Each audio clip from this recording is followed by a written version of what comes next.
कबीरदास जी कह रहे हैं, चलती चक्की देख कर दिया कबीरा रोए, दो पाटन के बीच में साबुत बचा न कोए। जब कबीरदास जी रोने लगे, चलती चक्की देख कर दिया कबीरा रोए, रोने लगे, तो उनके पुत्र ने पूछा, कमाल, कबीरदास जी के पुत्र का नाम था कमाल, पिताजी आप क्यों रो रहे हैं? पिता ने कहा, बेटा सब लोग जन्म लेके मर रहे हैं, सब अपना भोग भोग रहे हैं, कैसे इनका उद्धार होगा? तब कमाल ने कहा, चलती चक्की चलने दे, पिस पिस आटा होए, कीले माही जो रहे, बाल न बांका होए। स्वामी जी संतुष्टि हमको नहीं हुई। हमारे मान लो पिताजी हैं, शराब पी रहे हैं या निकृष्ट कर्म कर रहे हैं, अगर वो बीमार होते हैं तो मैं उनका इलाज कराऊंगा, लेकिन कई बार ये कह चुके हो कि ऐसे जो हैं उनको डंपर में भरो, हरिद्वार में डाल दीजिए। जीवात्मा और आत्मा में क्या अंतर है? मोक्ष किसका होता है? जीवात्मा और आत्मा दोनों पर्याय हैं। चले एक काम कर, 200 रुपए दे और 50 रुपए काट ओवर एक्टिंग के वजह।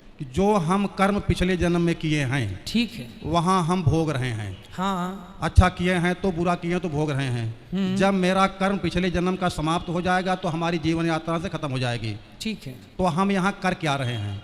ठीक लिखा है गोस्वामी तुलसीदास जी ने, ईश्वर अंश जीव अविनाशी। स्वामी जी मैं हरियाणा से आया हूँ, बहादुरगढ़ से, और आप कथा हम करीब एक साल भर से सुन रहा हूँ। हम वहाँ पर हनुमान जी के मंदिर के पुजारी हैं। अच्छा। और करीब आप लोगों के आशीर्वाद से 32 साल के आसपास सेवा कर रहा हूँ। हम और ये दो हैं, ये दोनों हम तो रहते हैं मंदिर में, आते हैं हम लोग, आप कथा जो सुनते हैं वो आपस में डिस्कस करते हैं जी डेली। अच्छा स्वामी जी मेरा 5 प्रश्न आपसे है जी। हमको सब पता है, कितने भाई बहन हमारे यहाँ बैठे हुए हैं, सब अपने अपने प्रश्नों के उत्तर लेने के लिए बैठे हुए हैं, तो हम सूक्ष्म रूप से पूछ रहे हैं और उत्तर आप चाहे 2 मिनट दो चाहे 5 मिनट दो, उसका उत्तर मैं सुनना चाहता हूँ। बोलिए। एक मेरा जो लास्ट वाला प्रश्न पहले बता दे रहा हूँ मैं, कई कथाकार हमारे पास गए, मैंने उनसे प्रश्न पूछा लेकिन उनको प्रश्न का उत्तर नहीं दे पाए जी। वो तो मैं लास्ट में पूछूंगा, पहले जो मेरा प्रश्न सुन लीजिए आप। पहला प्रश्न मेरा स्वामी जी है, गुरु जी है कि जीवात्मा और आत्मा में क्या अंतर है? मोक्ष किसका होता है? जीवात्मा और आत्मा दोनों पर्याय हैं। ठीक। लिखा है गोस्वामी तुलसीदास जी ने, ईश्वर अंश जीव अविनाशी। तो यहाँ गोस्वामी तुलसीदास जी ने आत्मा को जीव अविनाशी, जीवात्मा कहा है। जीव और आत्मा ये दोनों एक ही हैं, दो नहीं हैं, पर्यायवाची हैं, चाहे जीव कह लीजिए चाहे जीवात्मा कह लीजिए। ठीक जी। मोक्ष किसका होता है? मोक्ष जो होता है, मोक्ष का अधिकारी है मन। माया मरी न मन मरा, मर मर गया शरीर, आशा तृष्णा ना मरी, कह गए दास कबीर। तो जो हमारा मन है वही मोक्ष का अधिकारी है, क्योंकि आत्मा तो मोक्ष से और जन्म मृत्यु सबसे परे है। तो जो मन है, कहते हैं ना सब मर गया, शरीर बूढ़ा हो गया, मन बुढ़ा नहीं हुआ। ठीक। तो मन को ही सारा सुख दुख मिलना है। ठीक। स्वामी दूसरा प्रश्न मेरा है, मरने के बाद अपने कर्मानुसार, जैसा आप बता चुके हैं, जीव अन्य योनियों में चला जाता है। ठीक है। तो मेरे फिर पितर कैसे होते हैं? पितर ऐसे होते हैं कि जब हमारे पिता के पिता जो भी आज धरती पर नहीं हैं, वो जब यहाँ से मरकर जाते हैं तो सीधा पहले पितृलोक जाते हैं। वहाँ जाने के बाद, जैसे हमने बताया, 13 होने के बाद यमराज जी निर्णय लेते हैं कि अब आप पाप या पुण्य के अनुसार अब कहाँ जाएंगे, स्वर्ग जाएंगे, नरक जाएंगे या अन्य तमाम योनियों में जाएंगे। तो कुछ लोग तो अपने कर्मों के बस किसी भी योनि में चले गए। माना कि हमारे दादाजी परदादा जो भी हैं, कोई शेर बन गया, शेर कर्मों के अनुसार।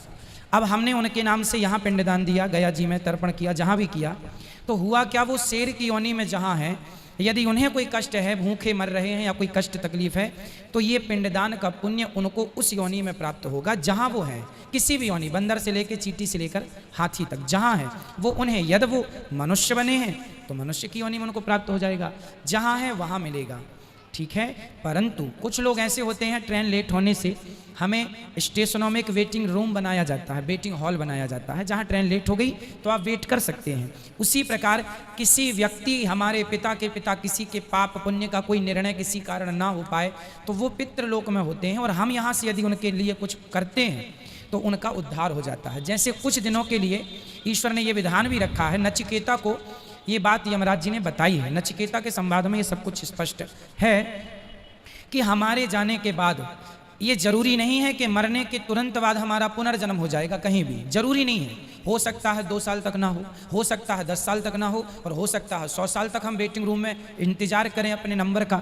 तो उन दिनों यदि हमारे पुत्र कोई तर्पण पिंड दान करता है तो वो हमें प्लस होके, जैसे बच्चे को 33 नंबर में पास होना है, परंतु 31 नंबर आए हैं तो मास्टर जी अपनी तरफ से 2 नंबर दे देते हैं और ग्रेस लगा के पास कर देते हैं। उसी तरह मेरा जरा सा कोई पुण्य रह गया तो उस पुण्य के कारण मुझे वेटिंग रूम में डाल दिया जाएगा कि आपके बच्चे यदि आपके लिए कोई पुण्य करते हैं तो वो पुण्य मिला के फिर आपका मोक्ष या स्वर्ग की प्राप्ति करा दी जाएगी। तो उस इंतजार में हम पितृलोक में रहते हैं।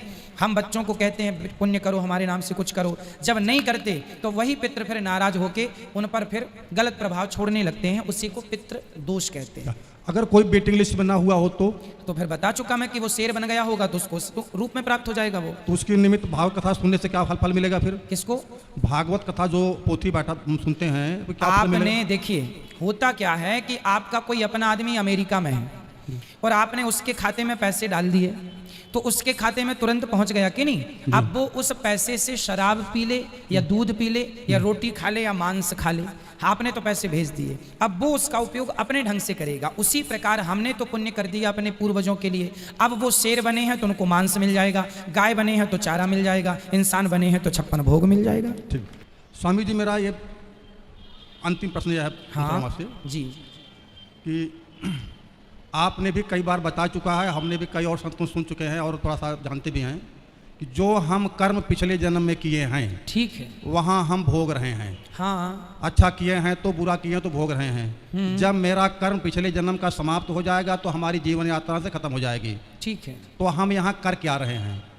ये प्रश्न मेरा है। हाँ हाँ, आपका प्रश्न बहुत उचित है। ये मैं कर क्या रहा हूँ? हम मारा जा रहा हूँ तो जन्म मारा गया, दशरथ जी को ऐसा कर मिला तो एकदम कर मिला, तो हम यहाँ पर कर क्या रहे हैं? ये प्रश्न मेरा है। ये देखो, इसका नाम ही है कर्म भूमि, है ना, जिसे हम मृत्यु लोक कहते हैं। इसे कर्म भूमि भी कहा जाता है। कुल मिला के हमने जो पिछले जन्म में किया, अच्छा या बुरा, वो तो हम आज पा रहे हैं। इसीलिए आज आपने देखा होगा सबकी स्थितियां अलग अलग हैं। हाँ। कोई अमीर है, कोई गरीब है, कोई 2-2 रोटी को मोहताज है, कोई 56 भोग खा रहा है। अब आप कहेंगे तो ये चक्कर चलता रहेगा? हाँ, तब तक चलेगा। कब तक? कबीरदास जी कह रहे हैं, चलती चक्की देख कर दिया कबीरा रोए, 2 पाटन के बीच में साबुत बचा न कोय। पुनरपि, आद्य शंकराचार्य जी कह रहे हैं, पुनरपि जननम पुनरपि मरणम पुनरपि जननी जठरे शयनम। ये जन्म मृत्यु चल रहा, सब पिस रहे हैं। बोले कैसे बचेगा? बोले भज गोविंदम गोविंदम भज मूढ़मते। यदि कोई भगवान की शरण में चला गया तो वो जन्म और मृत्यु के चक्कर से बच जाएगा। इसलिए कथाएं, कीर्तन, भगवान की शरणागति। जब कबीरदास जी रोने लगे, चलती चक्की देखकर दिया कबीरा रोए, रोने लगे, तो उनके पुत्र ने पूछा, कमाल, कबीरदास जी के पुत्र का नाम था कमाल, पिताजी आप क्यों रो रहे हैं? पिता ने कहा, बेटा सब लोग जन्म लेके मर रहे हैं, सब अपना भोग भोग रहे हैं, कैसे इनका उद्धार होगा? तब कमाल ने कहा, चलती चक्की चलने दे, पिस पिस आटा होए, कीले माही जो रहे, बाल ना बांका होए। वो चक्की में कील होती ना बीच में, उस एक में पहिया दूसरा फंसा रहता है, उस एक के पास जो गेहूं चला जाता है, कितना भी चले चक्की, वो दाना नहीं पिसता जो एक के पास होता है। उसी प्रकार जो एक परमात्मा की शरण में रहेगा वो जन्म मृत्यु के चक्कर से छूट जाएगा, सदा भगवान के धाम को चला जाएगा। स्वामी जी, संतुष्टि हमको नहीं हुई, हम कर क्या रहे हैं? आपने सीता जी को उदाहरण दे दिया, ठीक है, सीता जी ने ऐसा गलत काम किया, उनको भोगना पड़ा, ठीक है, गलत काम किया, उनको भोगना पड़ा, ठीक है। हम जो है, आप यहाँ हम कर क्या रहे हैं? हम अपने पिछले जन्म के कर्मों को भोग रहे हैं। हाँ, भोग रहे। हाँ, तो फिर मैं कर क्या रहा हूँ? भोग रहे, भोग तो रहे हैं। अब अच्छा जो आज करेंगे वो आगे आपको मिल जाएगा, बुरा करेंगे वो भी आगे मिलेगा। और यदि समर्पण भगवान के चरणों में अपना पाप पुण्य, प्रभु मैं आपका हूँ, मैं आपको कभी भूलूं नहीं, यदि अपने आप को उठा के भगवान के चरणों में समर्पित कर देंगे तो पाप पुण्य दोनों से बच के मोक्ष की प्राप्ति हो जाएगी, भगवत धाम मिलेगा। ये सार तत्व है। आप कह रहे हैं प्रेजेंट में हम, वर्तमान में हम क्या भोग रहे हैं, क्या कर रहे हैं, क्या कर रहे हैं। मैं क्या कर रहा हूँ, मैं प्रेजेंट में क्या कर रहा हूँ, आप प्रेजेंट में क्या कर रहे हैं।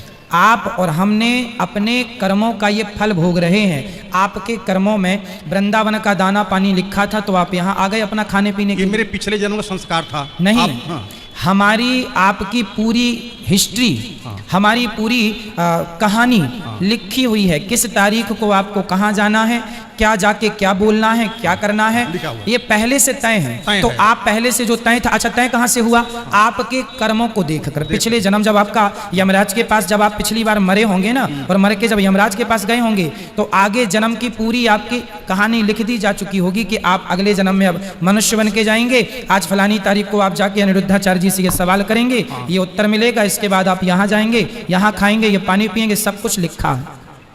क्यों लिखा है, क्योंकि पिछले जन्म के हिसाब से आपका ये लिखा गया है ना। अब यदि समर्पण कर दोगे भगवान में तो ये सब कुछ डिलीट हो जाएगा, मोक्ष की प्राप्ति हो जाएगी, जन्म मृत्यु से खत्म।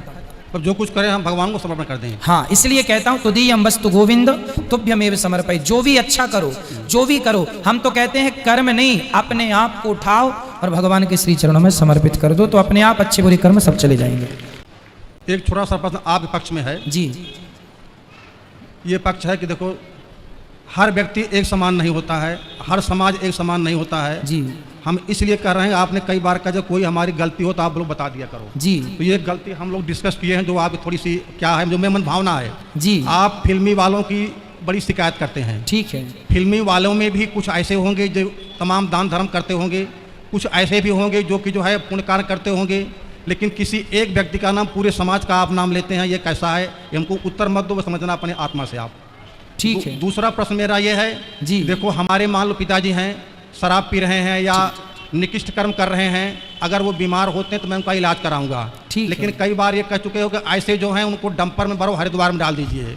ये आप उनको उत्तर मत दीजिए, लेकिन ये मेरा प्रश्न जायज़ है या नाजायज़ है, ये आप समझना। ये अब उसके बाद उसका जन्म हुआ एक शेख तकी नाम का मुसलमान पीर था, राजा सिकंदर लोधी का। दिल्ली का बादशाह एक सिकंदर लोधी राजा हुआ है। वो बहलोल लोधी का पुत्र था। बहलोल लोधी नाम का एक राजा हुआ है, वो भी दिल्ली का बादशाह था। तो सिकंदर लोधी का वो धार्मिक गुरु था। सिकंदर लोधी को बहुत भयंकर रोग हो गया था, जलन का। कहीं पर भी जंतर से मंत्र से किसी ट्रीटमेंट से उसको कोई राहत नहीं मिली थी। तो परमात्मा कबीर जी के आशीर्वाद मात्र से सिकंदर लोधी स्वस्थ हो गया था। और उसके बाद वो परमेश्वर कबीर देव जी की बहुत इज्जत करता था, उनको बहुत आदर देता था। जो धार्मिक उसका गुरु था मुसलमान शेख तकी, वो कबीर जी से ईर्षा करने लग गया कि तेरी रोजी रोटी जावेगी। राजा का ज्यादा इसमें प्रेम बढ़ गया। वजीर और फकीर आपस में ईर्षा करे बिना रहा ना करें, तो बहुत ज्यादा ईर्षा करने लग गया। उसने सोची कबीर जी को नीचा दिखाऊं, अब किसी तरह कबीर जी को राजा की दृष्टि से गिरा दूं इसको। ऐसे अवसर की खोज करने लगा।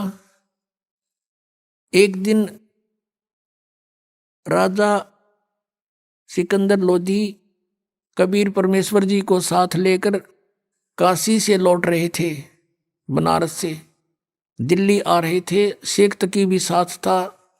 एक दरिया पर पड़ाव डाला रात्रि बिताने के लिए। तो उधर से शेख तकी ने अपना बेरुखी दिखाई राजा के प्रति। राजा ने कारण पूछा तो उसने बताया कि तूने तो अब मुसलमान के छोड़कर हिंदू गुरु बना लिया, सारे मुसलमानों को कह दूंगा राजा मुसलमान नहीं अब हिंदू हो गया है, ये काफिर हो गया है। राजा को पता था कि इसने एक बार मुसलमानों को कह दिया सब मेरे से विमुख हो जाएंगे, मेरा राज्य जाएगा। सब इसकी मुट्ठी में है। तभी सिकंदर लोधी शेख तकी को इसलिए साथ रखता था कि कम से कम इसका मुंह चुप रहे, ये ठीक रहा रहे और सब समाज मेरे साथ रहे मुसलमान। राजा को बड़ी चिंता हुई, परमेश्वर साथ थे। अलग टेंट में राजा से पूछा कि क्या कारण है, टेंशन किस बात की। सिकंदर लोधी ने सब कारण बता दिया। सिकंदर लोधी ने कहा कि इस प्रकार ईर्षा किए हुए है। कबीर जी बोले मैं वापस चला जाता हूं। अग नहीं, आप नहीं जा सकते, कुछ भी हो। फिर सिकंदर लोधी ने फिर कारण पूछा कि आप कैसे प्रसन्न होगे शेख तकी, कि मैं तब प्रसन्न होऊंगा जब तू जिसको भगवान कहता है, अल्लाह कहता है कबीर को, मेरे सामने कोई मुर्दा जीवित कर दे।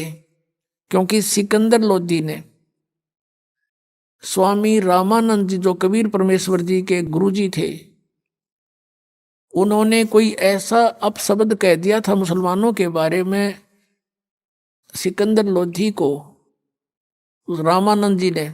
तो सिकंदर लोधी ने रामानंद जी की गर्दन काट दी थी।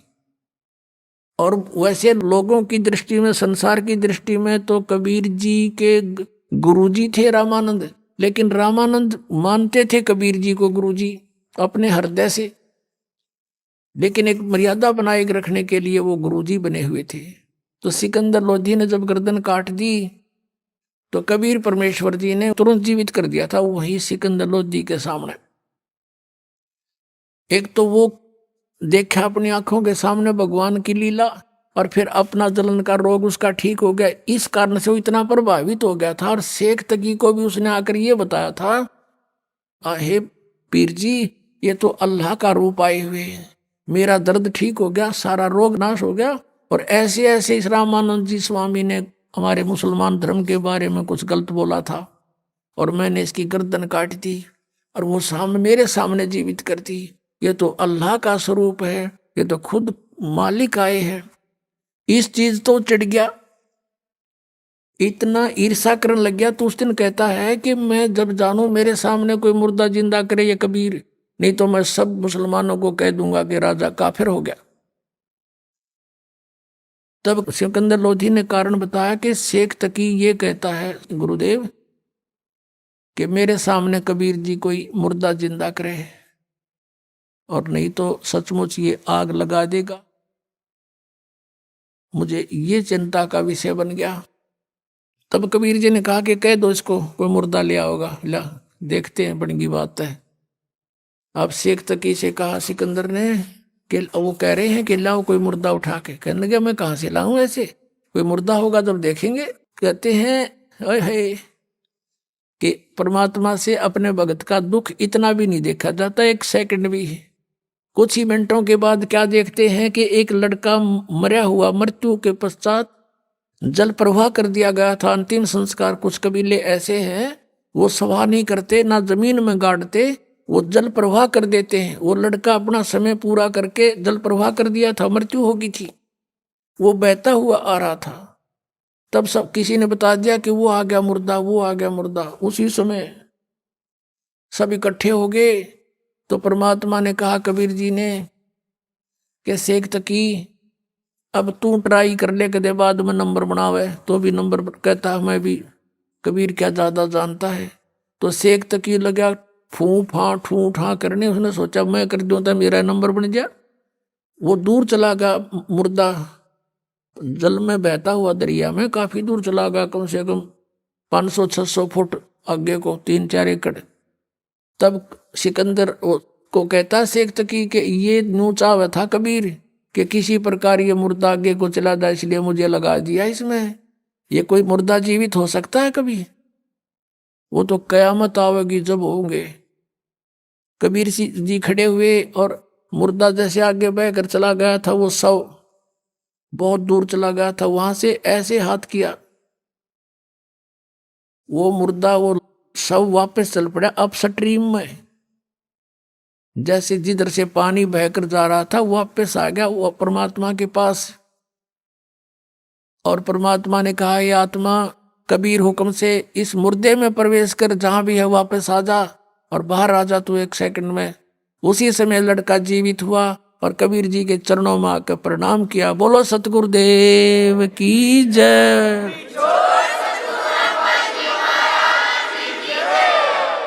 अब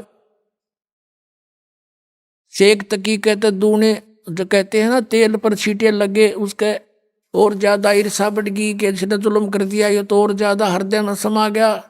अब उस लड़के के बारे में कहा उपस्थित लोगों ने कि कमाल कर दिया, कमाल कर दिया, लड़के का नाम कमाल रख दिया। अब वहां से दिल्ली आ गए। अब शेख तकी ने सभी मुसलमानों को इकट्ठा किया कि भी राजा तो धर्म परिवर्तित करने वाला है, ऐसे ऐसे काफिर को हिंदू को साथ रखता है, और कुछ करो भैया। ये मुसलमान कहने लगे बोलो पीर जी, तुम जो कहोगे हम वही करेंगे। कि चलो राजा के पास। राजा के पास पहुंचे, हजारों की संख्या में लेकर सटराई कर दी उसने, तो प्रदर्शन कर दिया। राजा ने कारण पूछा। शेख तकी ने कहा कि जो तेरा तू जिसको तू लेकर आया है कबीर को, वो लड़का तो सदमे में था और वो ऐसे ही जीवित होना ही था, वो तो ताजा मरा हुआ था। मैं जब जानू मेरी लड़की, अब वो लड़की जो थी राबिया, वो तीसरा जन्म शेख तकी के घर पर जन्म था और वो 12 वर्ष की होकर मृत्यु को प्राप्त हो गई थी। उसका खत्म हो गया था वो जीवन मनुष्य का, आगे मनुष्य जीवन शेष नहीं था। तो शेख तकी ने अपनी मुसलमान रीति से लड़की का अंतोष्टि कर रखी थी, कब्र में दबा रखी थी। तो सिकंदर लोधी से कहा शेख तकी ने कि मैं जब जानू मेरी बेटी ने जीवित कर दे, यू कबीर इज गॉड, मैं मान लूंगा इसको, और नहीं तो हम बगावत करेंगे।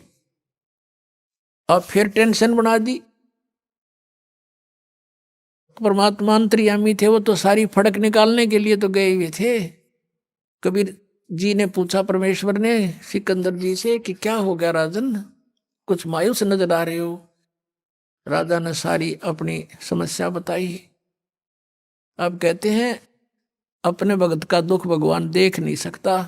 कहने लगा भी ठीक है, इसको कह दो शेख तकी को, आज से तीसरे दिन वह लड़की जीवित होएगी और आसपास डंडोरा पिटवा दो, प्रचार करवा दे राजा तू, ताकि कदे 10-20 का मैं ना मानना यूं सारा संसार देख ले। आसपास के बुनियादी मुनादी करा दी कि मुर्दा जीवित किया जाएगा। कबीर नाम के संत आ रहे हैं, बड़े महापुरुष पहुंचे हुए हैं। सिकंदर लोधी के जलन का रोग भी उन्होंने ठीक किया, क्योंकि राजा का रोग था, सबको चिंता थी, और वो स्वस्थ हुआ तो सब चर्चा का विषय हुए हुए थे कि वही संत आए या वही आए जिन्होंने सिकंदर लोधी का रोग नाश किया। कहा वही आए। हजारों की संख्या में व्यक्ति वहां इकट्ठे हो गए। उस निश्चित समय पर कब्र को फुड़वा दिया गया। राजा भी उपस्थित है, सब मुसलमान भी हिंदू भी पता नहीं कितने को वहां इकट्ठे हो गए, और लड़की का शव कब्र के अंदर है। तब परमेश्वर ने कहा कि शेख तकी अब तू कर ले कोशिश, कदे फिर नंबर बनावे। तो और उपस्थित जन कहने लगे जी जय शेख तकी के पास कोई जंतर मंत्र होता, अपनी बेटी ने कौन मरण दे, ये तो पहले ही कर लेता, आप ही करो कुछ।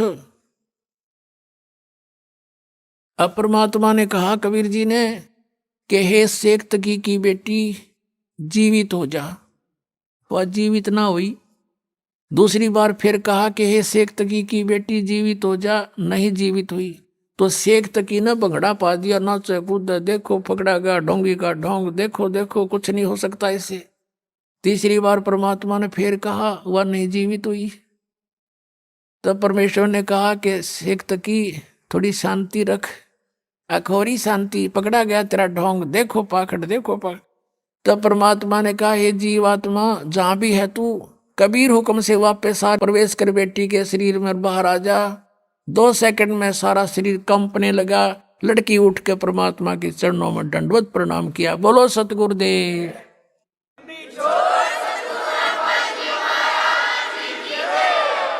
तब सभी ने कहा कि महाराज ने कमाल कर दिया, कमाल कर दिया। लड़की का नाम कमाली रखा और अपनी बेटी के रूप में रखा। ऐसे ही कमाल लड़का जो जिंदा किया था 12 वर्ष का, सभी ने कहा कमाल कर दिया, कमाल कर दिया। तो परमेश्वर ने उसका नाम कमाल रखा, अपने पुत्र के रूप में अपने पास रखा, भक्ति दी।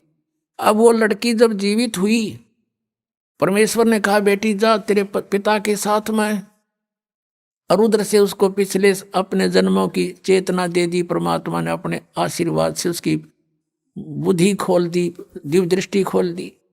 अब उस लड़की को अपनी पिछली बैकग्राउंड याद आई। खड़ा होकर 2 घंटे तक 1.5 घंटे तक प्रवचन किए उस लड़की ने कि हे जनता वालों, ये भगवान खड़े हैं, ये अल्लाहू अकबर हैं। तीसरा जन्म जो मेरा था उसमें मैंने इनसे नाम लिया था और मैंने 4 वर्ष भक्ति करके छोड़ दी थी। उस 4 वर्ष की मेरी भक्ति के कारण मुझे लगातार तीसरा मनुष्य जीवन तो प्राप्त हो गया, लेकिन ये मेरा इतना ही जीवन था। 12 वर्ष तक आगे मेरा शेष जीवन मनुष्य का नहीं था, मैं पशु योनि में जाती और मैंने महान गलती की थी। अब मैंने भगवान अल्लाह को पहचान लिया है, मेरा असली पिता मुझे मिल गया, मैं नकली के साथ नहीं जाऊंगी। अब शेख तकी ने करा था नोक भगवान को नीचा दिखाऊंगा, वहां कोई हजारों व्यक्तियों ने परमात्मा से उपदेश लिया, उनके शिष्य बने। बोलो सतगुरुदेव। कहते हैं सतगुरु संगत छोड़ के चाहे लाख वर्ष जप कीन, इंद्री कर्म ना मोक्ष हुआ फिर काल के अधीन। उस आत्मा का फिर उद्धार हुआ जो भगवान के पुनर्चरणा मांगी। बोलो सतगुरुदेव।